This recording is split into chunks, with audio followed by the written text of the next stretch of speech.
Hello guys, welcome to El पॉलिटिका।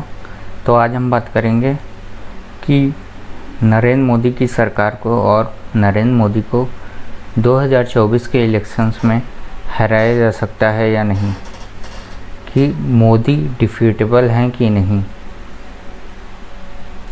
जैसा कि आप जानते हैं कि मोदी अपने जीवन काल में एक भी इलेक्शंस नहीं हारे हैं। वो गुजरात में 3 दफ़ा चीफ मिनिस्टर रहे और अब 2 दफ़ा प्राइम मिनिस्टर रह चुके हैं। तो यह एक तरीके से अभेद्य माना जा रहा है कि उनको हराया जा सकता है या नहीं। आज हम इस सवाल को देखेंगे। तो हम यह देखेंगे पहले कि उनको हराएगा कौन, उनको विपक्ष हरा सकता है। तो विपक्ष की स्थिति देखेंगे कि पूरे देश में क्या पोजीशन है विपक्ष की। तो बात करते हैं अगर यूपी से, तो अखिलेश और मायावती, ये दोनों स्ट्रीट फाइटर नहीं हैं और करंटली इनकी गवर्नमेंट भी नहीं है उत्तर प्रदेश में, और इनके ऊपर सरकार ने पहले से ही शिकंजा कस रखा है, जो कि है सीबीआई के केसेस का। तो और मायावती की पार्टी में तो अगली लाइन ऑफ लीडरशिप ही नहीं बनी है, सिर्फ वही सर्वे सर्वा हैं। और अखिलेश यादव के ऊपर वो आरोप है कि वह एक कास्ट से ऊपर नहीं उठ पा रहे हैं।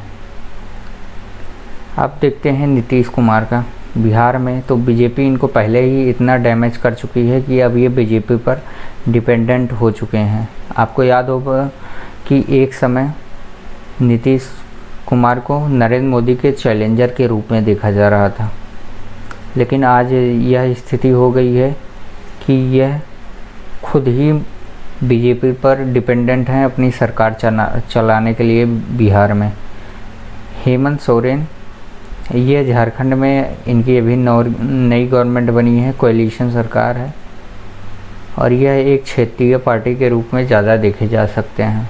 अब बात करते हैं भूपेश बघेल के, जो कि छत्तीसगढ़ के सीएम हैं। तो यह एक मजबूत नेता थे और इनका छत्तीसगढ़ में खासा प्रभाव था, लेकिन जैसा कि आप जानते हैं कि छत्तीसगढ़ कांग्रेस में अब खुद ही अंदर इन फाइटिंग हो रही है और इनको भी हटाने की बात हो रही है। तो इनका भी चैलेंज करना बहुत मुश्किल है।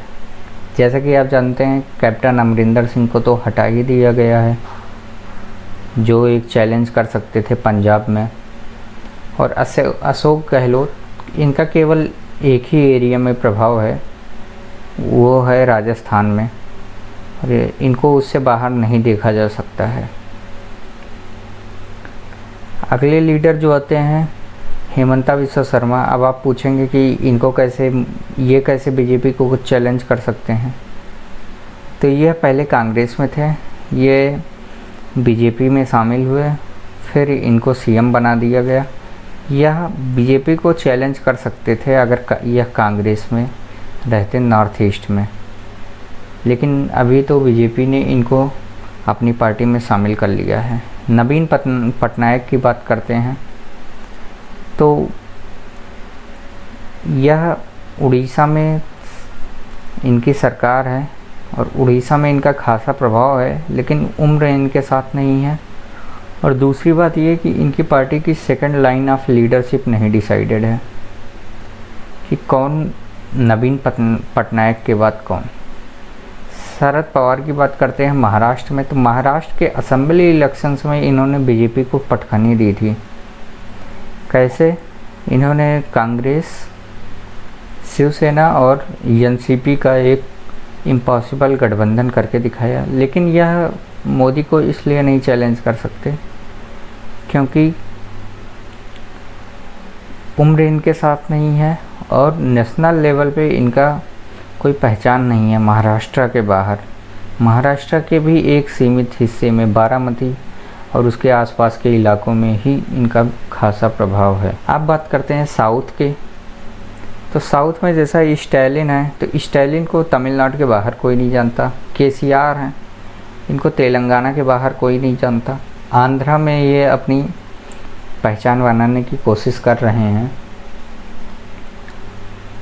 लेकिन अभी सफल नहीं हो पा रहे हैं। केरल में पिनरई विजयन है, ये कम्युनिस्ट की अकेली सरकार है जो देश में चल रही है इस समय। इनको केरल के बाहर इनकी कोई पहचान नहीं है। जगन मोहन रेड्डी आंध्रा में है, लेकिन आंध्रा से बाहर। तो ये सारे रीजनल लीडर्स हो गए कि इनकी अपनी क्षेत्र में पहचान है और अपनी क्षेत्र के बाहर नहीं है। अब बात करते हैं कि मोदी को अगर भविष्य में कोई चैलेंज कर सकता है तो वह कौन है। तो अरविंद केजरीवाल, इनकी अभी दिल्ली में सरकार है। पंजाब में ये पिछली बार लीडर ऑफ अपोजिशन बने थे इनकी पार्टी के, और पंजाब में ये पिछली बार विपक्ष में आ गए थे। और गोवा में भी यह अपनी पार्टी का प्रभाव बढ़ाने की कोशिश कर रहे हैं, लेकिन अभी यह दूर की कौड़ी है कि यह मोदी को चैलेंज कर सकते हैं या नहीं। अब बात करते हैं ममता बनर्जी। ममता बनर्जी में वो सभी क्वालिटी है जो एक लीडर में होनी चाहिए। स्ट्रीट फाइटर हैं ये, एकदम सिंपल तरीके से रहती हैं और एजेंसी से भी पंगा लेने में नहीं डरती हैं। लेकिन इनके साथ यह टैग है कि यह भी एक रीजनल लीडर हैं। अगर यह बंगाल के बाहर अपना प्रभाव बढ़ाएं तब कोई बात बन सकती है, लेकिन यह दोनों अभी बहुत दूर की संभावनाएं हैं। अब बात करते हैं नरेंद्र मोदी को चैलेंज कौन कर सकता है अगर करेगा तो वह है कांग्रेस पार्टी कर सकती है। उसके पास 20% वोट थे पिछले 2 इलेक्शंस में नेशनल लेवल पे, तो वह इसका कोर वोट है और वह कहीं नहीं छिटकता। लेकिन इनके पास और ज़्यादा वोट नहीं आ रहे हैं, और दूसरी जो इनके कोर वोट के अलावा और लोग इनको वोट नहीं दे रहे हैं। शरद पवार ने कांग्रेस के बारे में कहा है कि कांग्रेस एक पुरानी जमींदार के तरीके से हो गई है, जो कि सही भी है कि जिसकी ज़मीन तो चली गई है लेकिन वह अभी भी मानती है कि वह पूरे ज़मीन की मालिक है। तो एक क्रेडिबल अपोजिशन अगर बन सकता है तो वह सबको शामिल करके, लेकिन उसका फेस कौन होगा? कांग्रेस का ही अभी फेस नहीं डिसाइडेड है, उनके अध्यक्ष का ही नहीं पता है। सोनिया गांधी अभी अध्यक्ष हैं, राहुल गांधी ने जिम्मेदारी छोड़ दी। कांग्रेस पार्टी वेट कर रही है कि वह जिम्मेदारी ले, लेकिन वो जिम्मेदारी से दूर भाग रहे हैं।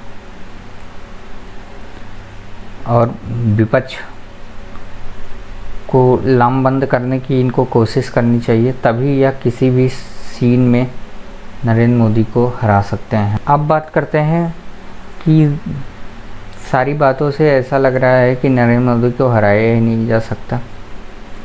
तो democracy always gives you surprises. Indira Gandhi, इनको कोई मान नहीं रहा था हार जाएंगी, लेकिन ये भी हारी आफ्टर इमरजेंसी। राजीव गांधी, इनके पास 400 से ज़्यादा सीट्स थी लोकसभा में, लेकिन फिर भी ये अगला इलेक्शन हार गए। अटल बिहारी वाजपेयी के बारे में कोई भी ओपिनियन पोल नहीं बोल रहा था कि यह हार सकते हैं चुनाव, लेकिन यह भी हार गए। तो डेमोक्रेसी हमेशा सरप्राइजेस देती है और हम सबकी सोच से आगे डेमोक्रेसी है।